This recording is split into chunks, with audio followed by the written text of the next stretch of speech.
Olá, meu nome é Guilherme Domingos Barros, sou aluno do segundo período de Direito na Universidade Estadual do Tocantins e eu vou fazer uma análise do episódio 4 da quinta temporada da série Suits, com ênfase em aspectos relacionados com a disciplina de análise econômica do direito.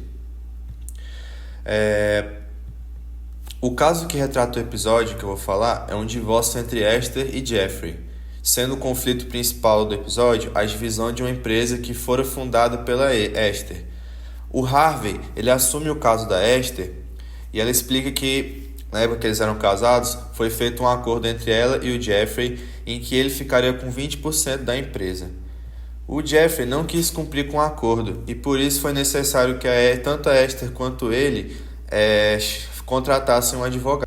E no encontro entre os advogados, da Esther e do Jeffrey, foi feito um acordo entre os dois de que no caso o Jeffrey não entraria na faculdade de medicina para assim ele cuidar dos filhos enquanto a esposa dele fosse tomar conta da empresa.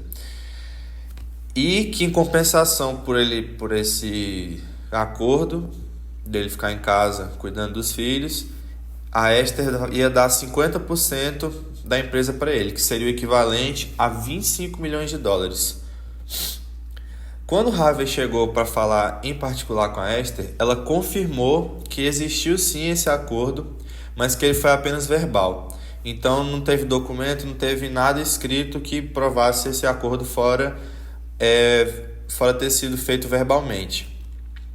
E nisso, a Esther sugere para o Harvey para que no julgamento ela minta sobre esse acordo, dizendo que não houve acordo nenhum. Só que o Harvey não gosta da ideia porque ele argumenta para a cliente dele de que ela poderia ser acusada de perjúrio por mentir sobre julgamento, né? E nisso, o Harvey foi buscar investigar as circunstâncias desse acordo que foi feito entre os dois, né? E ele descobriu que o ex-marido dela, que é o Jeffrey, não foi aceito em faculdade de medicina nenhuma. Ele achou várias cartas que diziam que ele foi rejeitado. Então, isso mostra que, no caso, ele não desistiu da faculdade, né? Ele nem sequer foi aceito na faculdade. E isso mostra que o Jeffrey estava mentindo. Então, ele levou isso tanto para o Jeffrey quanto para o advogado dele. E os dois, vendo que não teria o que fazer, não teria para onde ir nesse julgamento aí, já que ele estava mentindo desse suposto acordo, eles fizeram um acordo extrajudicial que deu 25% da empresa da Esther para o Jeffrey, para o ex-marido dela.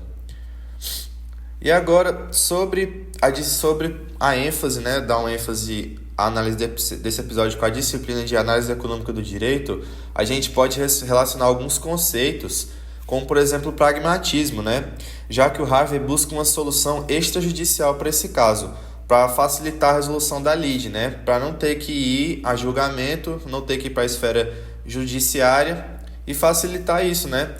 E aí ele nota que ele dá uma ênfase na relação custo-benefício, né? Que gerou também um acordo prático e benéfico tanto para Esther quanto para o Jeffrey, de maneira extrajudicial. Que isso é algo que é bem falado na disciplina de análise econômica do direito. Então, acho que é essa a análise do episódio, desse episódio de Suits, em relação à análise econômica do direito, e eu agradeço pela sua atenção.